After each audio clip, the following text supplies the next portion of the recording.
Welcome to Who's On Next, the podcast that's just in time for summer. Today I have with me a man who's had a career that spans several decades working on shows like Digimon, franchises like Mortal Kombat, JoJo's Bizarre Adventure, and many other things. It is Richard Epcar. Hi. And how are you doing Hello. today? I'm doing great. Thanks for having me on. Though people can't see it right now, but I'm noticing the James Bond's posters behind you. Oh yeah. Yeah, I'm a huge James Bond fan. Huge. Have been for many, many moons. First time I saw Bond, my mom passed away when I was 15. She died of cancer, and my sister took me to see Goldfinger. And that was my first exposure to James Bond movies, and I just became a huge fan ever since. And I've got Bond posters, I've got Bond figures, I've got all kinds of stuff, books, and all the paperbacks and all the movies. And so yeah, I'm a super Bond fan. I Have you, had the privilege of having drinks with George Lazenby, and I met Pierce Brosnan, and so it's been fun. I got to work with the guy who played General Gogo in a couple of Knight Riders, and so yeah, it's just I really enjoy that a lot. That's my that's my thing that I'm a fan of. well, I've never really been big into spy secret agent stuff. There, Okay, goodbye. there's like things I do like, but it's never Yeah, been. I'd say I really like Kingsman a lot. I like the yeah, comics Kingsman was too. great. Yeah, Uh, I just wrote a spy thriller. Actually, I'm going to be done with it in about a month, and it's going to come out. And actually, this is a true story. The name of the book, and I had it for years before they had it, was No Time to Die. And then the Bond franchise stole it from me. So now I have to come up with another title. But that was such a great title for my book. I'm kind of bummed about that. But it just shows you how much I have my finger on the pulse of that Bond world. I guess it started. What is it that got you into acting? Um, you know, uh, I go back to the Goldfinger thing. I thought I was either going to be a secret agent or an actor, and I'm 6'6", so I think they would pick me off pretty easily if I was a spy. So, no, I always wanted to be an actor. I think even when I was in kindergarten, I used to write little skits for my friends and I to perform in class, and we did a lot of stuff in kindergarten and first grade. So I think I've always kind of just I don't know why I just really kind of gravitated toward that whole thing, and then when I went to college, my stepmom at the time told me, "Don't become an actor. You'll never make a living. It's a terrible business." And she wanted me to be a commercial artist, which I was. I was an okay artist. I wouldn't say I was a great artist, but anyway, I tried to take commercial art, and I just hated it. And the drama department was right next to the arts department, so they had an audition for the Crucible one day. I went in, and I got the lead in the Crucible, an audition for it, and the dean of the drama department said, "Hey, if you change your major, I'll pay a scholarship for you to go to college." Holy So I said, shit! "Well, I can't turn that down." So I got a full scholarship to go to University of Arizona in Tucson, and I did that, and I graduated a performance arts major, and I've never looked back, and I'm so glad I did that. And what is it that led into voiceover exactly? I came out to LA to be an on-camera actor, which I did a lot of soaps and TV shows. And my girlfriend at the time, who's my wife, Ellen Stern, was doing a movie, and they didn't like the voices on the actors in the movie, so actually it was a different movie than the one she was working on. They said to her, "Would you like to come in and audition to revoice some of these people in the movie?" And she said, "Sure." And she said, "Can I bring my boyfriend?" Which was me. So I went along with her, and the guy said to me, "Have you done this before?" I said, "Oh yeah, I've done it a million times. I never did it before in my life." And so I went in. I'm also a drummer, and there's a real rhythm to dubbing. When there's a rhythm to the way that's when you have to fit the dialogue into the lip flaps of the character on screen. So I really kind of took to it like a duck to water, and they hired me to play the lead in that movie, and then they hired me for a bunch of other stuff, and from that I got into an animated anime called Robotech, which became a big hit, and it was on network television. At the time we were doing it, we're going, who's going to watch this stuff? You know, we had no idea that it would be so popular. And it just blew up. And from there, I've never stopped working. I've just been doing anime, I've been doing animation, I've been doing games, I've been doing original animation, I've been directing a bunch of the stuff, I've been writing a bunch of the stuff. And it's we do everything from animation to live action, and we've done a bunch of it. I'm saying we have a company, my wife and I, called Epcar Entertainment, and we do a lot of dubbing of foreign films. We've done a lot of Academy Award-winning foreign films, and a lot of series and that sort of thing. Both of us just did a bunch of projects for Netflix, and I just did one for Disney. So we do a lot of that stuff as well as the voicing, and it just between that and the voicing and the conventions that we go all over the world to do, we're pretty busy. Yeah. Well, because several months ago, I had interviewed Tom Weiner, and he had Mhm. talked a lot about I'm so the sorry. the pre-90s anime dubbing. Yeah. And I guess has it really changed a whole lot since like Well, the I'm sure Tom got into a lot of the fact that we didn't have beeps and we didn't have Pro Tools. So basically, we had the time code on the bottom of the film, and the time code matched the time code you had on your script. So you had to basically try to take a flying leap at the dialogue when it happened and fit it in there. And if you missed, you had to keep doing it until it fit. Whereas now, if you're in the ballpark with Pro Tools, we can slide it forward, backwards, we can compress it, we can expand the line, we can do everything to make it fit. And then we have beeps to beep you in. It's boop, boop, boop. And then on the fourth imaginary beep, you start your dialogue, which makes it so much more so much easier to work like that, because now you're not thinking about where the time code is, you're just doing your character, which makes it a lot better for the actor. because I know with even some like big movies, because sometimes they'll have CG finished before some of the acting is done, and I know Yeah, sometimes they'll do that on yeah, like bigger productions too. sure. Was it like that with Power Rangers too, or was it more different? Power Rangers was an anomaly as far as I'm concerned. It just, it was a crazy show. I can't, to this day, I still can't believe how popular it is. And, they actually asked me to direct some on camera stuff, which I wish to God I had done, because I'd be directing on camera television right now had I done it. But I was so busy at the time, I had to turn them down, unfortunately. But, it was a lot of fun. We'd come in, I did about 40 different monsters on that show, the voices of them, and I co-directed a lot of times the ADR when Scott Page-Pachter was the producer director on that show, along with David Walsh. And when those guys were not available, they would call me, and I would go in and direct all these guys. And I had a lot of fun, and I got to work with Johnny Angwash and a lot of these guys, and it was just a lot of fun. So, it was a crazy show, really over the top. You just had to be, bigger than anything. And it was, to me, it's just a really silly show. But I know people just really love it, which is kind of funny. But I know. I think it's I Power Rangers was kind of one of those things that never like 100% clicked for me. I think I have more of a respect for Power Rangers than it's like something I got heavily into yeah, comparative to things like Transformers or Ninja Turtles or things like that. well, yeah.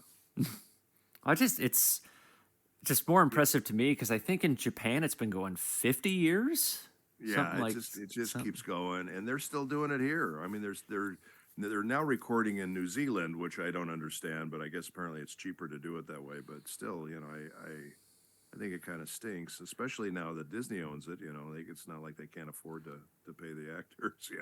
Well, yeah, But because go ahead. I remember Power Rangers was a show that had been in like legal limbo for like 15 years. I think like Disney had it, then Nickelodeon had it, then the rights went back to Saban, and like it's been this weird like somersault of a show where like it seems to like the rights fluctuated like every 5 years to who owned it. Well, he sold it. He sold it and made a ton of money on it, and then I guess he decided he wanted it back because it was kind of like the cornerstone of his entertainment company. So, he bought it back, and I guess he's running the show again. So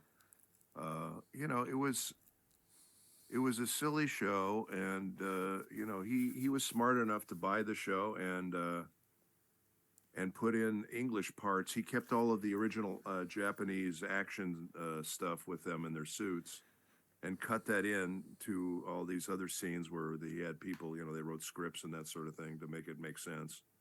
And he was very smart. He basically gave those shows to Fox Kids for nothing, and he kept the rights for the toys. So he made a boatload of money off of that whole thing. He's a brilliant businessman. I'll give him that. He really is. Oh, Tom! I remember Tom went on and on and on about him, like business Yeah, meetings and things like that, and just all the yeah, crazy things that Haim would say, and like, yeah, yeah. No, he's a character, that's for sure. But you know what? He's now a billionaire, so he knows something that I don't know. That's for sure. and I guess with voice directing, because that's another thing you've done very frequently for a very long time. And Yeah. how is it that you got into doing voice directing? Like, was it something you had asked to do, or again, did it just like fall on when people weren't available to do it? It's funny. I've had a really interesting career, I gotta say.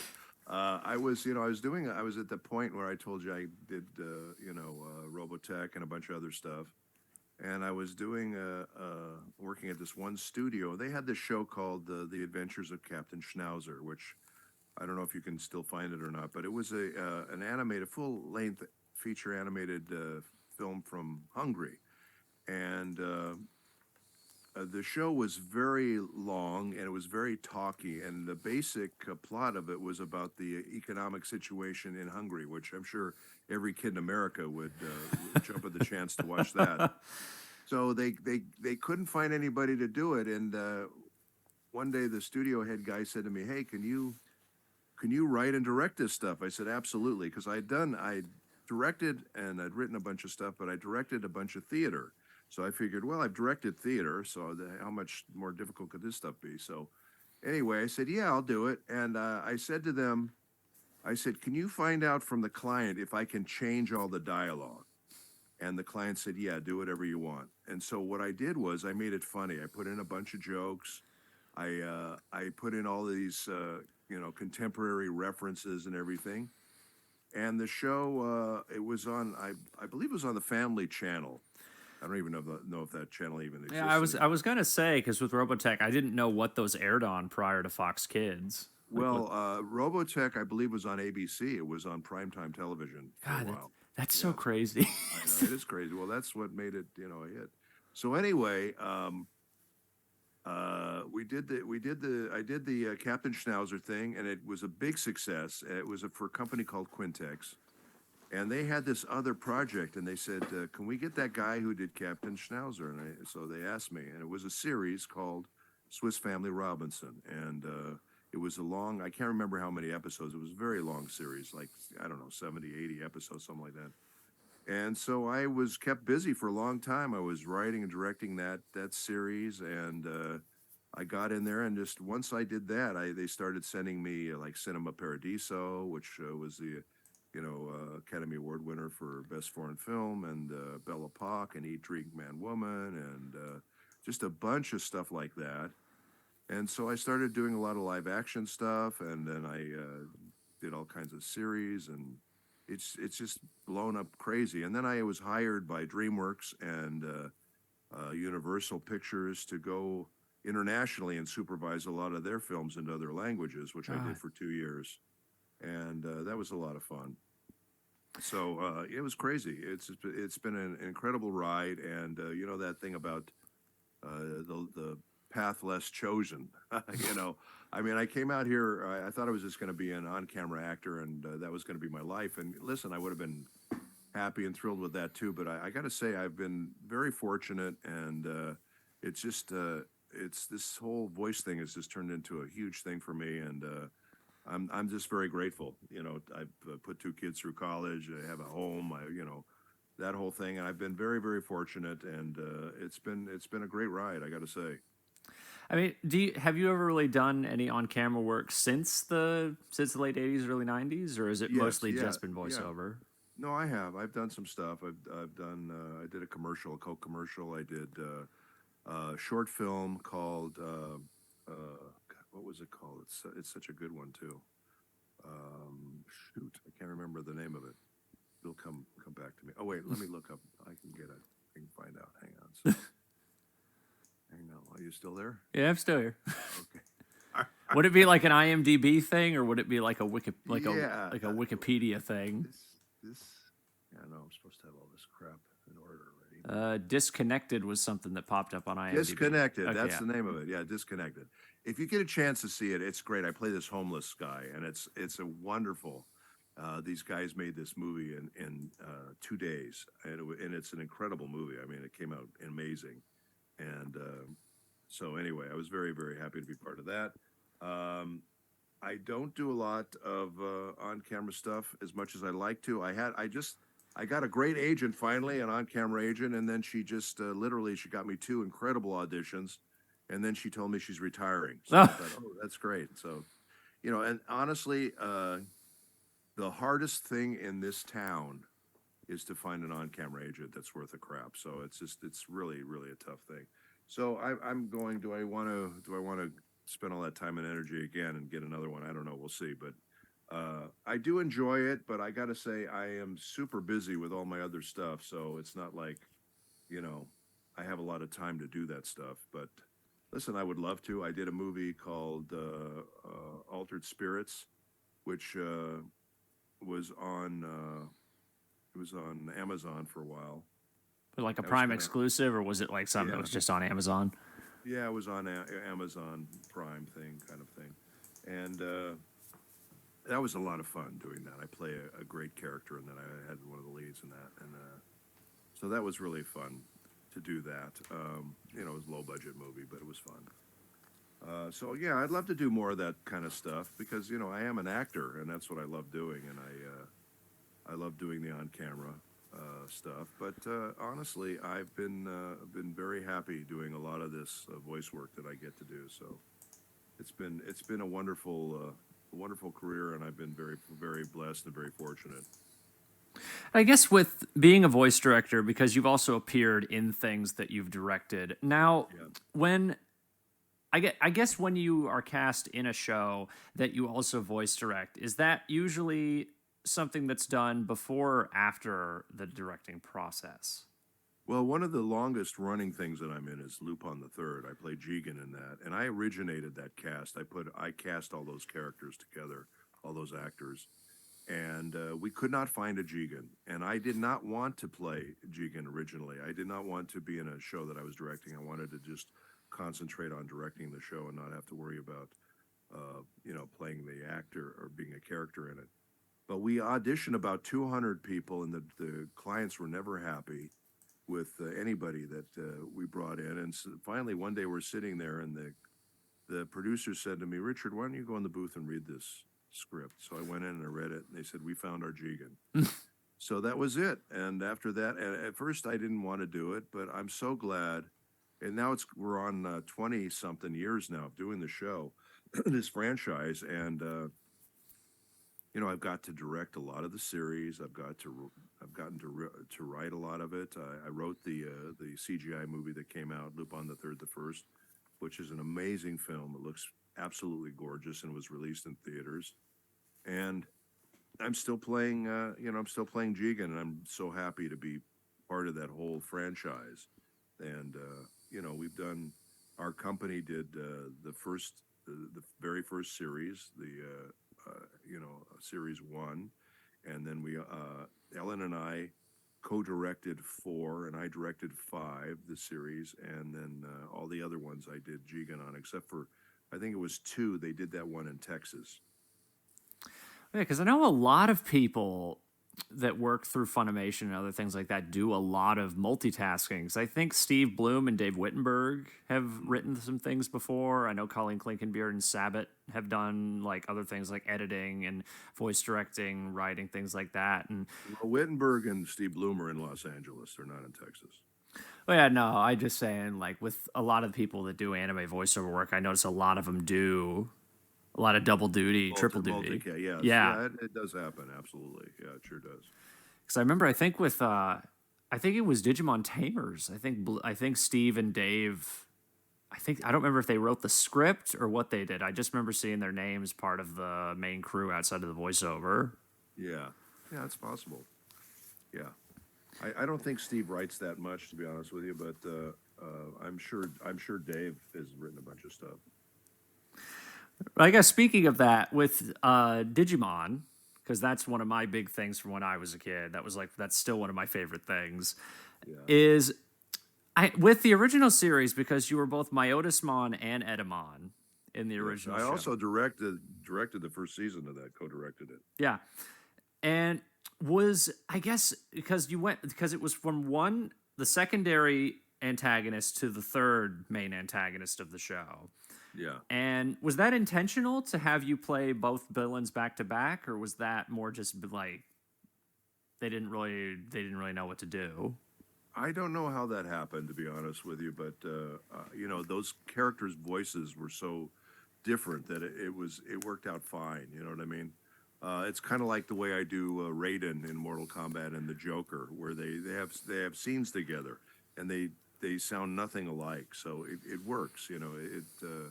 It works having me play those two different characters.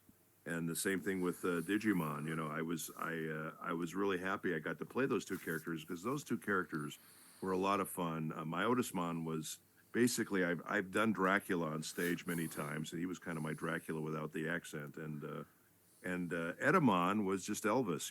He was really fun to play Elvis, and I got to sing on the show, and it was he was a funny villain. So it was really a lot of fun to be part of that show. Well, and it's fun because my Otismon had remained pretty consistent for at least a couple of the Digimon shows. Yeah. Which, and again, I always liked that they had brought. Digimon's always very good at consistently bringing back. I call it legacy voices for the series. Yeah. Because a lot of those people come back, Colleen, and trying to even remember everyone, like Derek Stephen Prince, and like tons of those people Yeah. constantly come back for those roles. Yeah. Well, same with Bleach. We just did a thing with Bleach. It's funny you mentioned Digimon. I did the first. I told you I did the first season, and then I got cast in Memoirs of an Invisible Man with Chevy Chase and Daryl Hannah, Huh. which was an on-camera movie. So I had to do that, and I lost my directing spot, but it was okay because I was in a major motion picture, so I didn't care at that point. But yeah, and then like I said with Bleach as well, Bleach went on for a while. We did Bleach, and I was Zangetsu in that, and then they brought back this new 1,000 Year Blood War, and I'm playing Zangetsu and Yuha Baha, who are connected also. But it's nice that they do that. I mean, honestly, there's not a lot of loyalty in this business. So whenever that happens, it's really a nice thing, and it shows that whoever the clients are, they have regard for the fans, because the fans like it when there's continuity with the characters. And some of the other companies, I've worked for, there's no loyalty, and they don't care about continuity, and they just hire different people all the time, and I think it kind of stinks, and I think the fans don't like it either, to be honest with you. Well, and I guess with that, it ties back to Mortal Kombat, because Mortal Kombat has recast people constantly over the last like 13 Yeah, years. I know. And you've been I'm like the lucky. one consistent one. I'm lucky. I know. I'm holding my breath because who knows. But I love being part of that franchise. I love that game. I love those guys that put it together. NetherRealm Studios. They do an incredible job. I'm very honored and flattered to be part of that franchise. And I love that character very much. He's one of my all-time favorite characters. Him and the Joker. And they cast me in those two iconic characters, and I've been playing them for almost 15 years now. So I'm hoping that I can go on. I know a lot of the people have slipped by the wayside, which is sad for them. But I'm still holding on. So hopefully they'll keep me in it. I hope they do. Yeah, because I'm looking at 11 right now to see if there's like anybody that's consistently remained the same, and I think it is just Raiden. Has Wow. like I know Patrick was Scorpion for a very very long time. I think he was Yeah. like the second longest running consistent Yeah, actor. and I don't know why they replaced him, to be honest with you, but you know, that's a rough one. I don't know why, but that's certainly their decision to make. So It's funny because they did those like straight to DVD animated movies, and then they brought him back yeah, for those yeah, animated films. yeah. But I was not in those animated Which films, that's the weird thing. It's which I makes no sense to me. But okay, no, no. It's again, Mortal Kombat is so odd, and I've never understood the inconsistency with casting with MK. Well, it's with them and it's with other. Listen, I was in Final Fantasy 14. I played Gaius Van Balsar, and a lot of people love my Gaius Van Balsar. And then the next game, they just recast the entire game and had a bunch of English guys do it. So it was kind of weird. And I've heard a lot of people tell me they really prefer my Gaius. But listen, you have no control over that stuff. And I think a lot of times what happens is you get a producer or director who says, I want to make this my own thing. I don't want to have to follow in the footsteps of these other guys. So I'm going to do my own version. So it's that kind of a thing. And, it's kind of ego. Now with Warner Brothers, I know they do that a lot. They have a lot of different producers for a lot of their programs. That's why you see all these different Batman versions. You see all these different, there's so many different actors playing all these characters. I think it's kind of weird, honestly. That's just my opinion. But I think it would be nice to keep the voices consistent. Now they did have Kevin do Batman for a long time. He was in a lot of the stuff, and actually, we got to do. He was Kevin Conroy was my Batman in Injustice 1 and 2, so that was kind of cool to play the Joker to his Batman. But I think the fans really like it when you keep that stuff consistent, because then it really sounds like that character. They get used to that voice, and they want that guy to sound like the way he sounds. You know Well, what I yeah, mean? it's I remember Jonan Vasquez when he was working on the Invader Zim comic. Richard Horvitz told a story where at the end of every comic it says Zim voiced by Richard Horvitz, even though it's a comic. And Yeah. Richard had said, "Oh, Jonan asked me one day, hey, everyone associates you with this character. Can I just credit you at the end of the comic, even though you're not voicing anything?" Wow, that's Yeah. pretty cool. That's very cool. Yeah, because Kevin was doing it for 30 years, and I think he was the most consistent. It was the same with Mark. He was the most Yeah. consistent of the Yeah. two No, absolutely. actors. Absolutely. Because now Mark, since Kevin's passing, I think Mark has now said he's done playing the Joker. Well, he's said that in the I know he past. said it like five Yeah, we'll times. see what happens. But I have to say something about Mark. When I first did the Joker in Mortal Kombat versus DC Universe, a bunch of people came online and tried to accuse me of trying to sound like Mark Hamill's Joker, which I thought was kind of funny because I honestly, and this is true to this day, have not heard Mark's Joker. I have not heard him do the Joker. So for me to try to sound like him is ridiculous. But also, I would never play a character trying to sound like another actor playing a character. That's ridiculous. That's not what you do as an actor. You play the character. You don't play another actor playing the character.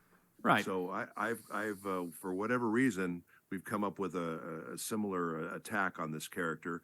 And actually, I put that online that I'd never heard Mark's Joker. I said, but thank you for the compliment. And Mark Hamill came on and said, I've heard yours, and I think it's wonderful. So I thought that was really, really nice of him to do that and to say that. He certainly didn't have to say that, and I just think that just shows his character and what a nice man he is and a good person. I think it's also the thing of so many people associate. Well, it's like we were saying, when someone associates somebody with an actor so wholeheartedly, they Yeah, sometimes can't not disassociate that performance.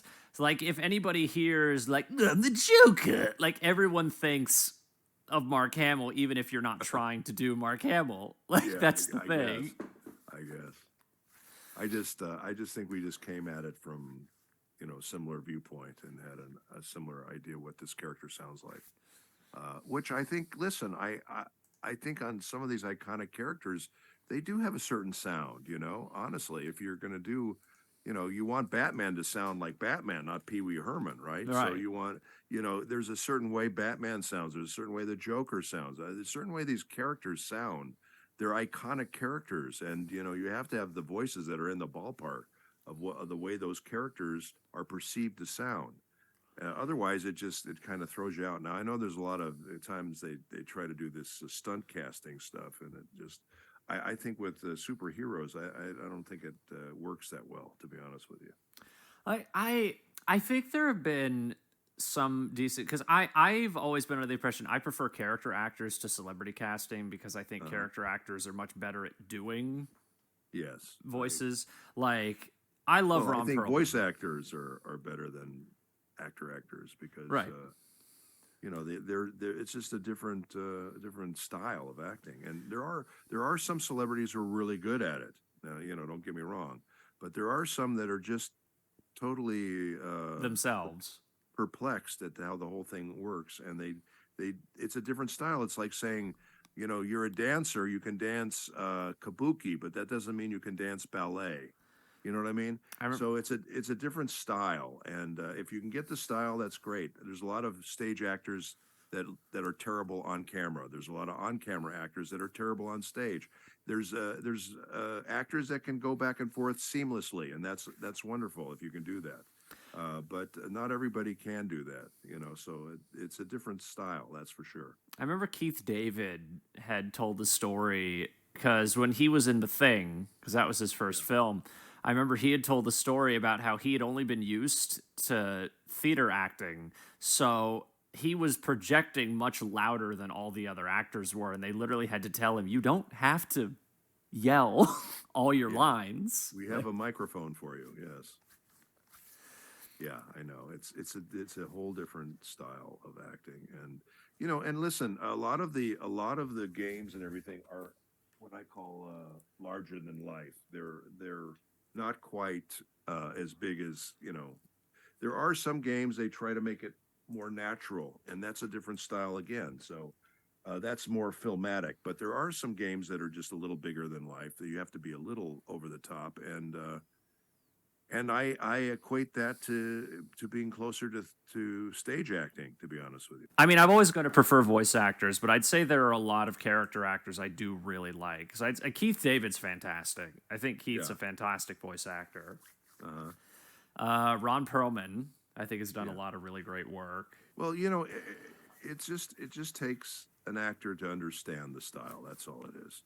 And you know, basically, if you have an actor who all of the only thing they've ever done is camera, then they're going to be very subtle. And you know, camera, the acting's done with your eyes, so you know the mic can't pick up your eyes. You know, we have to hear your voice, so you have to do everything with your voice, and that's a step that some of the actors are not familiar with, you know, and don't feel secure doing. So it just depends on the actor, it depends on who it is, and you know, some of them are really great at it, and some of them are not so great. So it just depends. Well, it's funny because I've always thought it's interesting when an actor can reinvent themselves and become a whole new thing. Because there have been, so I get not like character actors who have like completely reworked and have become voice actors, like Mark. Like Yeah, Mark's like the first one I think of. right. Mark and Clancy Brown. Those are like the two big ones I immediately think Yeah. of. I got to work with. I actually worked with both of those guys. I worked with Mark on Shadow Chronicles, which was a Robotech movie, which I had a lead in, and also co-directed that. And then I worked with Clancy Brown on Legend of Korra. He was one of the actors on that, and I was one of them. And that was a fun job to work on because they did it the old-fashioned way. We all were there, and they recorded it radio show style, where all the actors are there, and we get to act off of each other. Where most of the stuff we do today is you go in the booth by yourself, and you basically, you know, everything's you record by yourself, basically. So it was really kind of fun to have that ability to do that. See, because Avatar and Korra, I've always said, are like the prime examples of perfectly mixing character actor and voice actor. because they always hired like perfect people for like every role on both of those shows. Yeah. Yeah.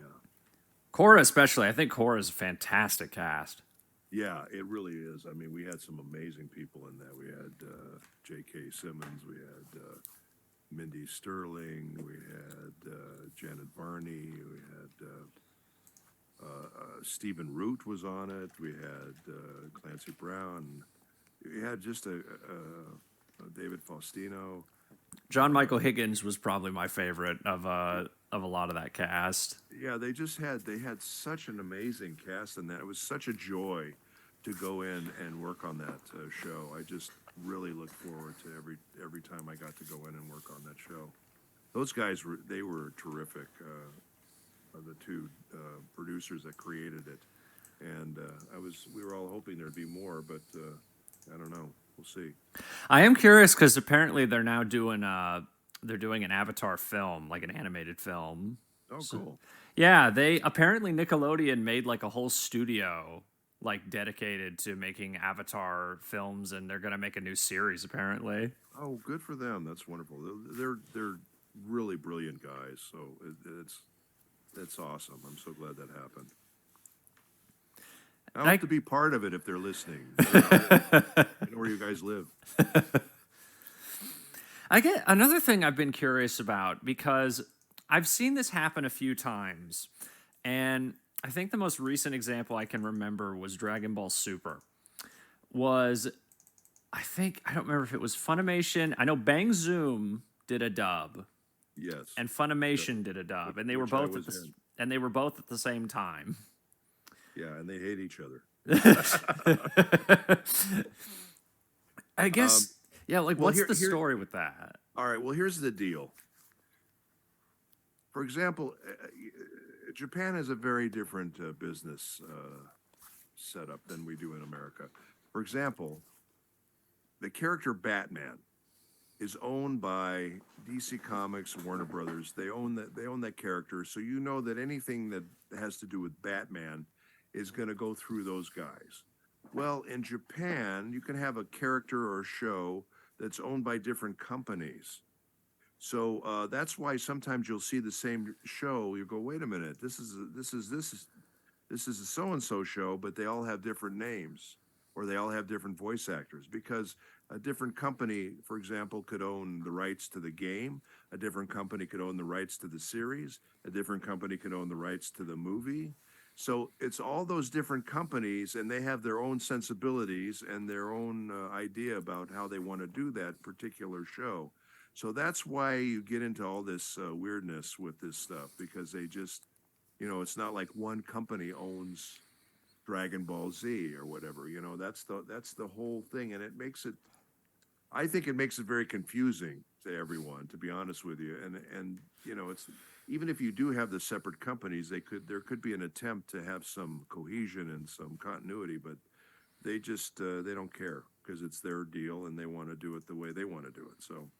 Well, and it's weirder because I've looked into those things, and sometimes they're made explicitly for foreign market, so like they're not even shown here. Is like Right. the other thing, because I think the Bang Zoom dub aired in like Singapore. I don't think it even aired here. I think it aired in like East Asian markets. Right. Yeah. And I know that the character Goku, the guy who played it, was very upset about that, but it wasn't going to be seen anywhere. But, that's the whole thing. You can't, as I said, there's no loyalty in this business. So you can't really get super attached to your characters, because you don't really own those characters. The companies own the characters. And if they decide to have somebody else voice those characters, that's, what are you going to do? It's like, Henry Cavill's, they want to get somebody else to do Superman, and that sucks for him, because I think he did a great job as Superman. But, it's the nature of this business, and you do the best you can when you're doing those characters. And then if you lose those characters, you move on to other characters. Because I've seen some professional voice actors like have like very public outcry about like a recast or something like that. And anytime I've ever seen that, I just kind of go like, but you don't. unless you made the character, Yeah, you don't like you own it. don't own the character. And I understand the frustration if you've been attached to something for like decades. Like Yeah, I understand that, but at the same time, I don't when I see an actor, or especially like a professional who's been doing it for like decades, get yeah, angry on Twitter about it, I'm just like, yeah, but again, you don't own it. Like yeah. Well, listen, I don't know if that's pessimistic, but like no, it's not. And but the thing is, you get attached to these characters, and honestly, part of the characters are you because you're using yourself as your instrument. So these characters become part of you, and they feel like your children, and it's hard to give that up. So I completely understand it. But yeah, on the other hand, in the world of reality, you don't really own those characters, so you can't really do that. So we're kind of at the behest of these companies, sadly. But listen, I was very offended when they recast Gaius Van Balsar, and I've been through that a couple of times. I've replaced people. Billy Zane was the first Ansem. I replaced him on Kingdom Hearts, and I've done the Joker now, who's a replacement for Mark Hamill, and so I know how that feels from the other end, I guess, but it's hard. It's hard to give those characters up, and you love them. You love the characters, and they're listen. Speaking of James Bond, Pierce Brosnan was very upset when they let him go after the fourth Bond movie. He was very pissed off at them, and you go through all the stuff of auditioning and getting the part and then doing the part and then you feel you're doing a good job and then all of a sudden they dump you and it doesn't feel very good and it's a tough thing, but honestly it's just part of this business and you just have to, if you go into this business, you have to realize that that's going to probably happen at some point, so you just have to deal with it. And I think discretion is a better part of valor, if you know what I'm saying. right. I years ago I interviewed Colleen O'Shaughnessy. I think it Hmm. was right around the time she got Tails in Sonic. Yeah, And I had asked her, like, because Kate Higgins was doing it for a few years, yeah, and she was recast, and like nobody had really known the reason why. And Colleen talked about how I met Kate when I was at the audition because Kate had to re-audition for yeah, Tails, and yeah. That's horrible. and she had said, and Colleen, I remember it even said like, if you don't want me to do this, I won't. And Kate was like, no, I don't think they're gonna give me the role anyway. Like, so Yeah, like, that's happened, to us several. Listen, when we did Lupin, I told you I put the cast together, and then it was kind of by happenstance. It was a good, I don't know, 5 years later, maybe more than that. That the studio called me and said, "Hey, we've got this project we'd like you to direct," and it turned out it was Lupin. Well, they didn't know anything about Lupin. They didn't know that I directed the original Red Jacket series. And I said to them, I said, "Oh, this is Lupin. I've done this before. I'm very familiar with this." And I said, "And I would like to bring back my original cast." And they said to me, "We'll check with the client." Well, the client came back and said, "Everyone has to re-audition for the roles."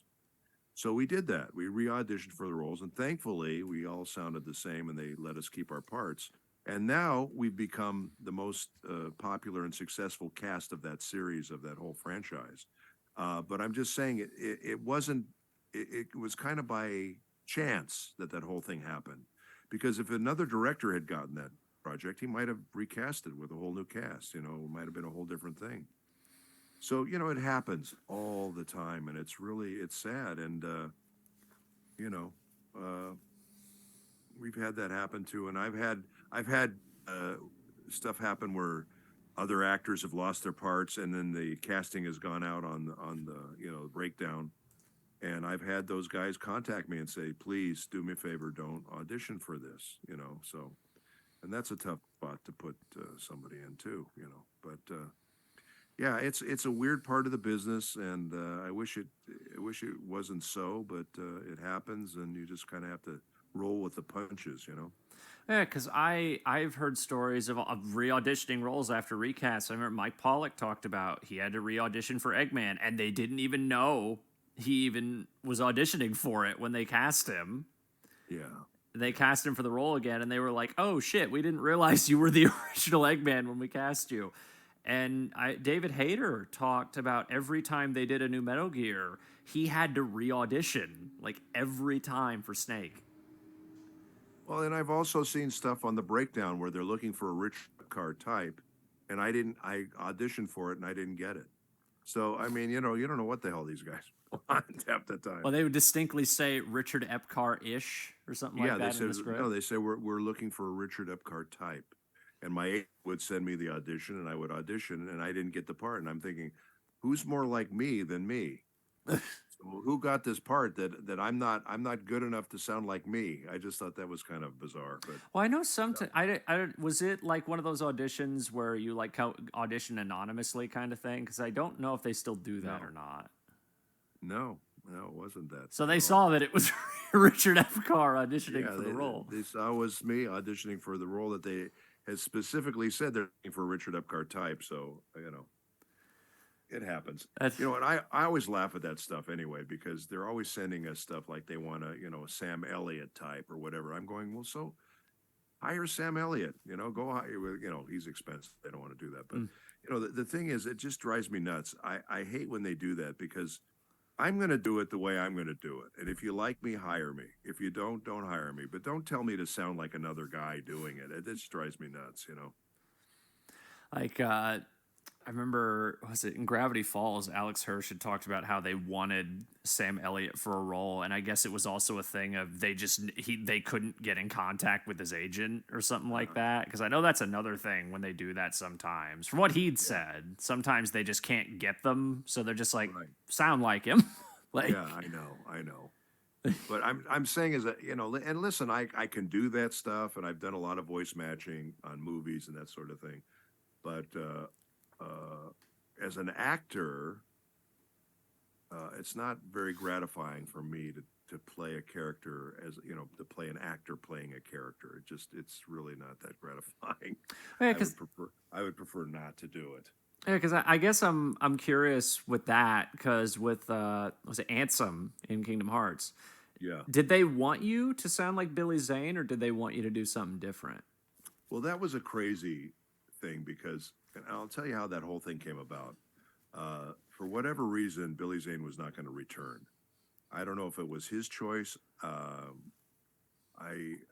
don't know what happened. But I know he said at a convention, I think it was like a loss of communication, because he had said he still wanted to do it, but I guess there was like some weird fallout with his agent or something like that, and they just lost communication with him.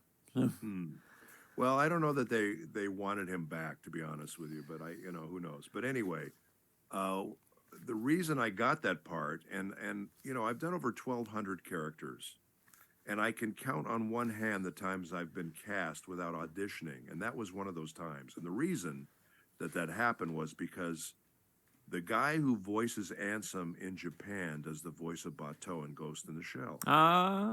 So the Japanese clients asked the Disney brass, who does the voice of Batou in Ghost in the Shell? So they said Richard Epcar. So they hired me. So I went in, and I knew nothing about the game. I knew nothing about Billy Zane doing it. So they didn't ask me to sound like him at all, because I didn't know what he did or what the game was about. I didn't know any of that stuff. But I'll tell you a funny story was, I went in the booth and I did a line, and there were 6 Japanese clients in the booth and 6 guys from Disney in the booth. And I would do a line, and the engineer would come on the talkback and say, just a minute. And then they would talk amongst themselves for 5 minutes. And they come back on the talkback and say, can you do that line a little slower? So I did the line a little slower. And then they would say, just a minute. And they would talk amongst themselves for another 5 minutes. And then they would come back on the talkback and say, can you do that line a little faster? And this went on like all day. And I was like ready to jump off a cliff by the end of it. And finally we had a break, and I pulled the engineer aside. I said, how did Christopher Lee put up with that? He said, oh, they did it to him once. And he said, all right, I'm going to tell you how we're going to do this. I'm going to read this script from the top to the bottom, and then I'm going home. I thought that was brilliant, and I loved him for doing that. When you got a man who's like 81 years old in the booth, time is of the essence. But you know what's funny is I've done 8 of them now, so they don't bother me at all anymore. But now the funny thing about Christopher Lee was I was watching a documentary about a week later with Peter Jackson. I think it was Spielberg, and they were talking about maybe it was George Lucas. They were talking about they love Christopher Lee, but he'll only do 1 or 2 takes, and then he'll go back to his trailer. And I had to laugh because I knew that from the Kingdom Hearts thing when I did that. So that was my story, and then they kept me, and the producers have been very very supportive of me doing that part, and they love me in the part, and they keep bringing me back. So I'm very grateful to be part of that franchise. I think it was like I like my favorite story I ever heard about Christopher Lee, because Christopher Lee is one of my favorite actors of all time, like absolute favorite. And I remember there was a story on Lord of the Rings where when Wormtongue stabs him in Return of the King, they did the take like 5 times, and Christopher Lee like approached Peter Jackson and said like, "Do you know what it sounds like when somebody gets stabbed? Because I do." Yeah, I know. Well, he was in the OSS. Yeah. He was actually a spy. He really knew his stuff. Yeah, no, and so he literally was explaining to Peter, like, no, this is what it sounds like when somebody gets stabbed in the back. Yeah. And they had him redo the take, and I think it was like the next take was the take they used, was after he had told Peter that. Yeah, it's crazy. Yeah, no, he apparently killed a bunch of people in the war, so he Hey, he was a British spy for like, I think 7 years before he was an actor. he knew what he was talking about. Yeah. No, and I guess because we were talking about Bleach earlier with the Thousand Years War, and I guess what is it like coming back to a role after such a long time, like for something like that, especially? Well, when you do a series for a long time, it just becomes like it becomes like an old coat that's broken in, and you just put it back on, and it just feels very comfortable, and it's just really nice to be back there and part of Bleach again. And I love Yuaba. He's one of my favorite characters right now. He's just a really interesting character, and I've kind of taken a different track with him, and he's a lot of fun to play him. So it's funny. I've played a lot of these characters that are like the epitome of evil. I don't know if they're trying to tell me something, but it's they're a lot of fun. And I've played a lot of heroes too. I love playing those characters. I don't play a lot of dentists, so I'll tell you that. That needs to be your next audition. You need to find like the on screen or voiceover. You need to find like a dentist role. It was like a 1-line character. There you go. I need to play a dentist. That's my bucket list goal. There was a character I played in a series called Monster, which was a great series. I play Inspector Lunge, and he was very different than a lot of the stuff I've ever done. He was a cop, a detective, but he was so consumed with finding the people he was looking for that he basically ignored his wife, ignored his daughter, and they finally left him because he was so consumed with his work. And I just thought it was so much fun to play that character, and he was such a different, interesting character from what I normally get cast as. But I love playing him. So I forget, was that the lead of Monster? Yeah, it was called Monster. Yeah. No, I couldn't remember if that was the lead character or not, because I haven't seen it. Yeah, I've had it on my list. He was the lead. He was the lead cop in the thing. He was looking for the bad guy. There was 2 leads. It was me and the guy he was looking for, and Johan, I think that was his name. I've had that on my list for a very long time. I just haven't watched it yet. It's hard to come by, and I think they just put it on Hulu or something, but not our dub version, which was very disappointing because it came out so great. And actually, talking about Patrick Seitz, he directed that, so he did a great job with it. Well, I know that's a thing with a lot of anime. Sometimes it just doesn't get redistributed after it originally airs. I know that was the thing with Evangelion for years, like before Netflix had redubbed it. That Evangelion had been in this weird legal loophole for like 10 years or something like that. Yeah, I don't know why that happens, but it does. It does happen. It's crazy. I think with Evangelion, I think it was just the rights holders didn't renew the contract or something, and so it Yeah, basically went out of print. yeah. There's a lot of weird stuff that happens with these shows. I don't get it.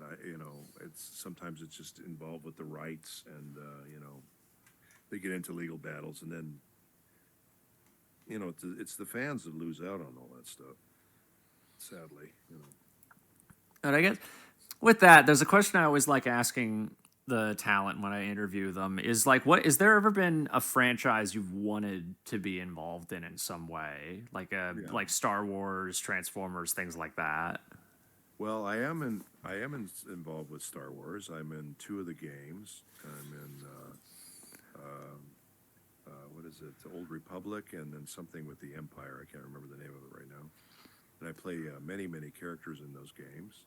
So that was cool. And then you mentioned Transformers. I'm Skywarp in War for Cybertron, and I wrote a third of Robots in Disguise and played Armorhide in that. So I'm part of those two franchises. I love being part of the Batman world. I've played the Joker. I played Commissioner Gordon. I played another character that I can't remember his name. But I would love to do anything with Bond. Obviously, I'd love to do a movie where I play Batman and the Joker in the same movie. Okay, I know. I know. I think Troy's done that once. Yeah, I would love to do that. It would be, akin to what I did with Raiden and the Joker in Mortal Kombat 11. So I would love to do something like that. I think that would be really cool. But I'm trying to think of, is there any other big franchises? Just the ones that have a ton of fan following. Has there been Any one a of has there those. been a has there been a Marvel thing? I'm trying to think. Has there A been Marvel thing for me? I'm Yeah. the Sandman in a few of the games. Oh yeah, Ultimate Alliance 3. Yeah. Trying to think. Ninja Turtles. I have not done anything in Ninja Turtles. Although I do like the Ninja Turtles. I think it's a fun show. I would love to play what's his name? The newspaper editor on Spider-Man. Oh, not J.K. Simmons. J. Jonah Yeah. Jameson. Yes, exactly. Well, they're kind of interchangeable. But yeah, I would love to play him. I think he would be a really fun character to play. Yeah, J.K. Simmons did a great job with him. He's so good. I remember there was like a period, I think like 6 years, they had him come back for like every animated Marvel show they were doing to play that Yeah. character. Oh, he's perfect. He's just perfect for it. And that's what I'm talking about too. It's like, I grew up with the series Superman, and then when they did the movies, the actors they cast for Perry White, I always thought were just terrible choices. Terrible choices. They just never really seemed like Perry White to me. Oh, I always thought Ed Asner would have been a great live action Yeah, Perry you White. know what? You're right. He would have been a good Perry White. He would have made a lot more sense than any other guy, Jackie Cooper and Lawrence Fishburne, I think, did it in Man of Steel. yeah, Lawrence Fishburne was okay. I still don't see him as Perry White, to tell you the truth, but it's okay. Listen, I know they're trying to shake it up a little bit. That's fine. But yeah, like I say, you have these ideas of these characters in your head, and you kind of want them to be, to look like it. I'm very nervous as to who they're going to pick to be the next Bond. I hope they don't cock it all up. Well, because I think there was like a thing that came out not too long ago where they think they had said they wanted a lesser known actor to play Bond. Yeah. Because I remember for a long time there were people who were wanting Idris Elba to do it, which I think that could have been interesting. Yeah, he would have done a good job, although he's too old at this point. And if they're going to do at least 5 movies with him, by the second movie he'd be too old. So I say, because how old was Roger Moore when he stopped? ancient. I was gonna say like early 60s, I think, late 50s, early 60s. Yeah, he was way too old to be playing that character. It was ridiculous. But he's still Roger Moore, so it was fun to watch. I say like because I've always had like I'll sometimes for fun just like write down actors who I'd want to play roles for like Hmm. franchises or things like that. I've always thought your voice could be a really good Megatron in I would, Transformers. I would love to do it.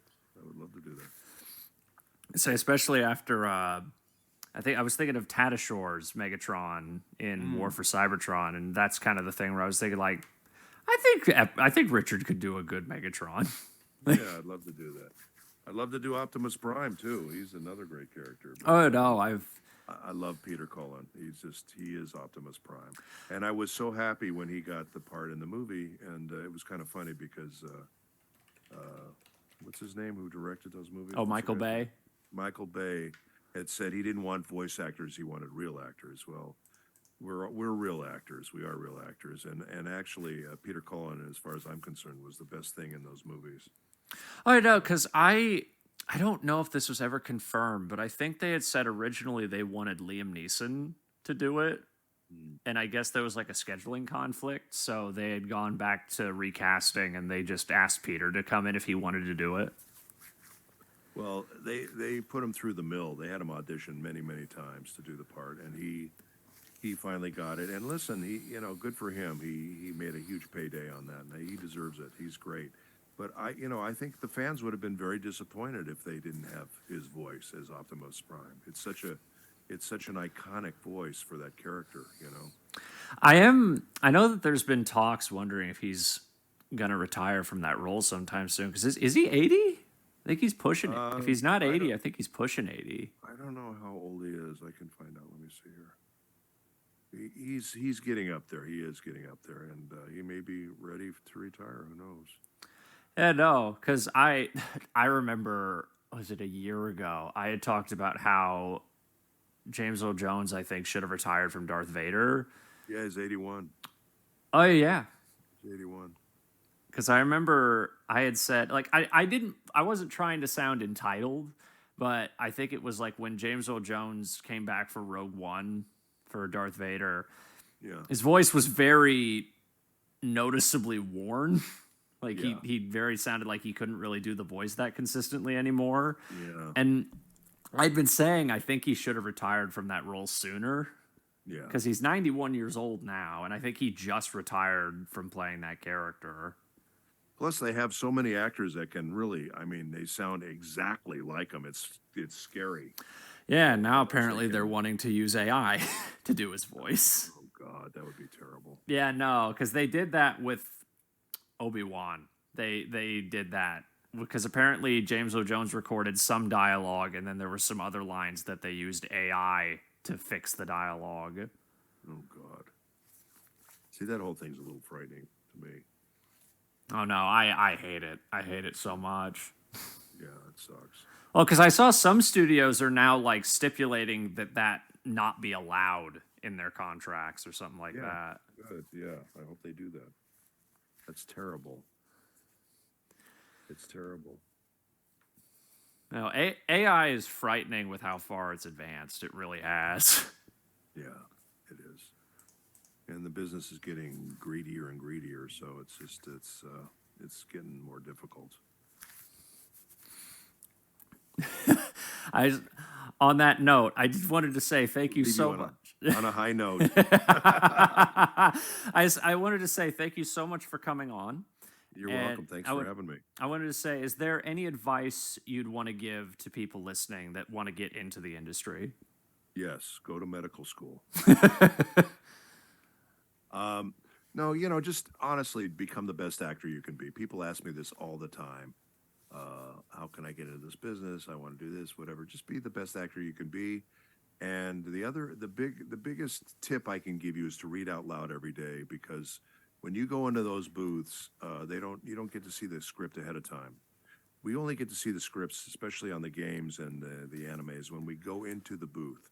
So you need to be able to cold read a performance, and that's a skill in itself, and that's something that a lot of the other actors can't do because they're used to getting a script and breaking it down and having time to learn it and tearing it apart and doing all that stuff. You don't have that luxury when you do voice work. You have to jump in and cold read a performance. So Read out loud every day if you have any issues with sight reading, and just become the best actor you can be, and listen to the director. And that's my big advice to you. And also, I also wanted to can I mention some of the conventions I'm going to be at? Yeah, no, yeah.